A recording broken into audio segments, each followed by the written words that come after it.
নমস্কার, আমি শম্পা চট্টোপাধ্যায় দা। আজকে আরও একটি ভিডিও নিয়ে আপনাদের সামনে উপস্থিত হয়েছি।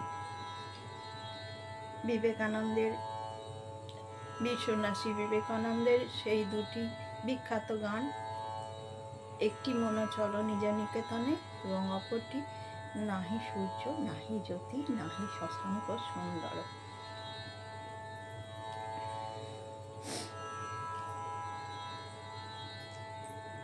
লক্ষ্য করে দেখলে দেখা যাবে যে কোনো মানুষ সমস্ত কিছুর মধ্যে একটি জিনিসই খুঁজে চলেছে। প্রাথমিক চাহিদাগুলি মিটে যাওয়ার পরে বলতে পারবেন সেটা কি? চারিদিকে একটু তাকিয়ে দেখলেই বুঝতে পারবেন, হ্যাঁ, তার নাম আনন্দ। ক্ষণস্থায়ী হলে তারই নাম সুখ, এবং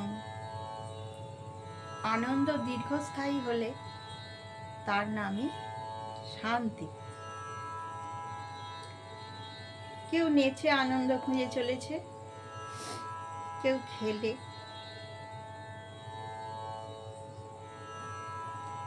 কেউ সুরের জগতে গান গেয়ে, গান শুনিয়ে, কিছু না হলেও খেয়ে, কোনো ভালো খাবার খেয়ে, কিন্তু ভেবে দেখুন এই আনন্দ স্বল্পস্থায়ী। যতক্ষণ খাবার থেকে রসাস্বাদন করছি,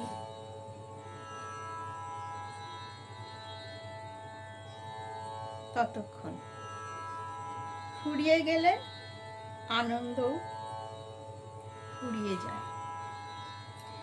আবার খেতে বসে খাবারের প্রথম গ্রাসটা যখন গ্রহণ করি, যতটা আগ্রহ ও আনন্দের সঙ্গে উপভোগ করছি, শেষ গ্রাসটি তার থেকে অনেক আনন্দ বা তৃপ্তি কম দিচ্ছে। প্রকৃতপক্ষে দেখতে গেলে যার পরিণাম আছে তার স্থায়িত্ব কোথায়? স্বামী বিবেকানন্দের বক্তব্য বা তিনি যা বার্তা দিয়ে গেছেন মানবের কাছে, তাতে এ জগতের যা কিছু দেখছি তা ক্ষণস্থায়ী ও পরিবর্তনশীল পরিণামী।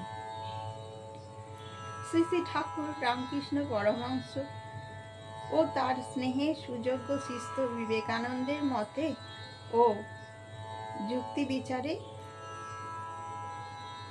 এ জগতেরই প্রকৃতপক্ষে কোনো অস্তিত্ব নেই। সেই চিন্ময়ী সত্তা সকল প্রাণী ও এই জগতের মাঝে একমাত্র বিদ্যমান। তাকে ঘিরেই এই জগৎ আবর্তিত হয়। আমার শরীর থেকে যখন আমি রূপী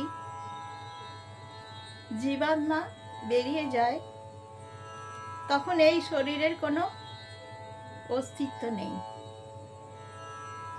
তাকে রেখে দিয়েও কোনো লাভ নেই, কারণ তার থেকে তার চালিকা শক্তিটি বের হয়ে অনন্ত চৈতন্য সত্তায় মিশে গেছে।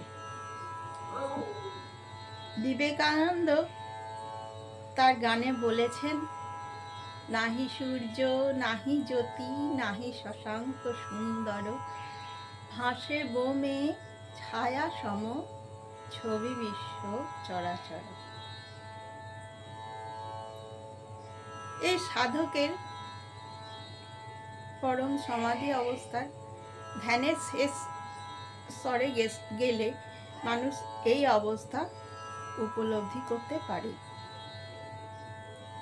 প্রকৃতপক্ষে সূর্য চন্দ্র মানুষের এই দেহ ইট কাঠ পাথর বাড়ি ঘর দোর কোনো কিছুরই অস্তিত্ব নেই। বিবেকানন্দ তার রচনাবলিতে বলেছেন, একটি ইট কি করে তৈরি হয়? একটু মাটিকে একটু বালি মিশিয়ে মেখে একটা ইটের ডায়াসে পোড়া হলো। সেই ইটটা, মাটির ইটটা ইট ভাটায় পোড়ানো হলো। তাহলে সেটা একটি ইটের আকার নিল। এবং আমরা চোখের সামনে যা কিছু স্থাপত্য দেখছি, তার সেই সব কিছুর একক কিন্তু একটি ইট। তাহলে ওই ইটের মধ্যে ওই কাদার তালটা সত্যি, যেটা তার ইটটাকে তৈরি করেছে, যেই দিয়ে ইটটা তৈরি হয়েছে, না ইটের আকারটা সত্যি? এবং প্রত্যেকটা স্থাপত্যের মধ্যেই তো একক একটা মাত্র ইট। ওই ইটের পর ইট গেঁথেই তো এই জগৎ সৃষ্টি হয়েছে, বস্তু জগৎ। আমাদের এই দেহটার সঙ্গে কোনো পার্থক্য নেই। আমাদের দেহটা ক্ষিতি অপ তেজ মরুদ বোম, অর্থাৎ মাটি, জল, আগুন, এইসব 5টি তন্মাত্রা দিয়ে মানব দেহ তৈরি। সুতরাং আমাদের এই দেহটারও কোনো অস্তিত্ব নেই। তার চালিকা শক্তি যদি একমাত্র তার চালিকা শক্তি যখন তার মধ্যে থাকছে, অর্থাৎ জীবাত্মা, আমাদের আত্মা, তখনই আমাদের এই দেহটা যখন কাজ করতে পারছে। মৃতদেহর কি অস্তিত্ব বলুন? যাক, আমি বিবেকানন্দের এই প্রথম বিখ্যাত গানটি আপনাদের সামনে আজকে উপস্থাপনা করছি। তাদের আশীর্বাদেই তো সব। আমি চেষ্টা করছি। যদি ভালো লাগে আমার চ্যানেলটি সাবস্ক্রাইব করবেন, ফ্রেন্ড সার্কেলে শেয়ার করবেন, কমেন্ট তো অবশ্যই করবেন। আপনাদের আলোচনা সমালোচনা দুই সাদরে গ্রহণযোগ্য হবে। আমি শুরু করছি বীর সন্ন্যাসী বিবেকানন্দের সেই বিখ্যাত গানটি, যেটা শ্রী শ্রী ঠাকুর রামকৃষ্ণদেব রামকৃষ্ণ পরমহংসদেব বারবার, বিবেকানন্দ তখন বিবেকানন্দ হয়নি, নরেনের মুখে শুনতে চাইতেন। আমি শুরু করছি সেই বিখ্যাত গান। মনো চলো নিজ নিকেতন।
লোভ মোহ আদি পথে দস্যুগণ পথিকের করে সর্বসমোষণ। লোভ মোহ আদি পথে দস্যুগণ পথিকের করে সর্বসমোষণ। পরম যতনে রাখো রে প্রহরী সমদম দুই জনে। মন চলনি নিকেতনে।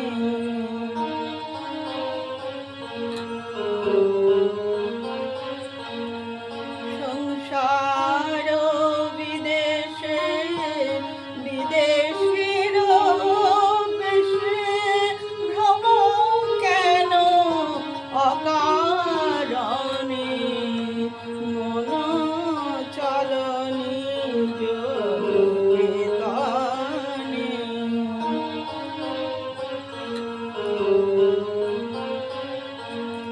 সাধু সঙ্গ নামে আছে পান্থ ধাম।